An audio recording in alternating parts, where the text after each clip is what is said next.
Yo, I may cuss, but I don't curse. Let's get that situated first. So, all right, check it out. Listen, right? It seems here, Taurus, because we're about to get into this Taurus energy for the forecast, for the 7-day forecast. It seems like something is keeping you up at night. I feel like I'm also speaking for a lot of Tauruses who are single. A lot of Tauruses who are single, or you just experienced a breakup.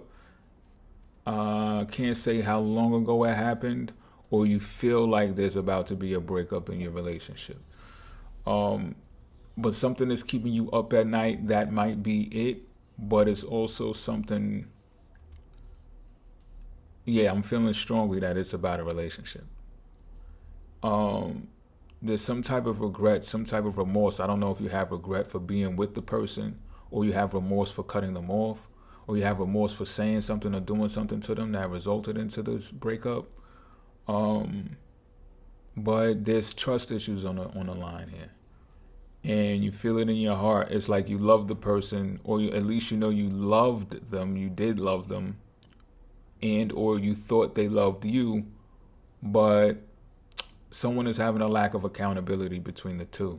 Bars, I'm nice. We know that already. Album dropping whenever. So now there's become this detachment, but you're kind of used to your ways, Taurian type thing. You know what I mean? But now it's like you're waking up alone, and you're starting to realize it, like it's starting to hit you again. I don't know for how long this has occurred.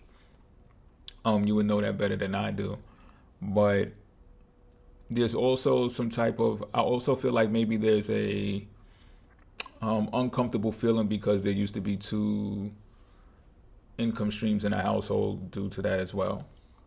So losing a partner impacts the household in that type of way as well, financially. What is being shown here is that there can be a financial disaster underway. Now, I don't know necessarily if this is pertaining directly to you or if this is pertaining to the other person. Some of y'all, this may be relative to an actual divorce where there's like divvying up of the spoils. Is that the right way to say that? That's probably not the right way to say that. Excuse me. But you get what I'm saying, right? Who's going to have this? Who's going to have that? Visitation rights, yada, yada, yada, yada, yada. But there can be potential for huge losses. What's being shown to me to communicate to you is to look at all of the things you have. First of all, have gratitude for them, but also become detached to the things that you have that no longer serve you. I'm even hearing and seeing, get on eBay, get on Craigslist, get on different sites where you can sell those things and just get rid of them, especially if they have some type of sentimental value attached to the relationship that you've just been in. Basically reduce yourself down to the bare minimum, so that way, should a financial disaster strike, you already felt it already. It's already gone. You understand what I'm saying? Like, there's nothing that can be taken away from you that will hurt you, because it's almost like you've taken it away from yourself. You freed yourself from it already. So at this point, nothing else can impact you negatively in that type of way. You get what I'm saying?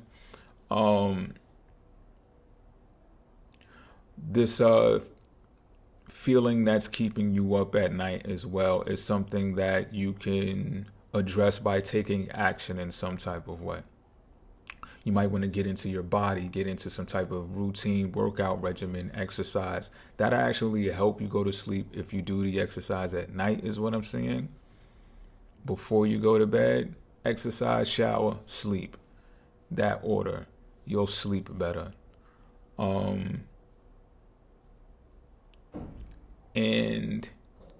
speak about these things as well. Have conversations about finances, even if they become political. If you got friends that you can trust like that, or maybe if you're on both sides of parties and you can still be able to have dialogue without being angered at one another, have those real world topic discussions, especially about money. Taurus, this is right up your alley. So talk about money, because you could spark something that can prevent you from losing some type of money. All right, until next time, I'm out.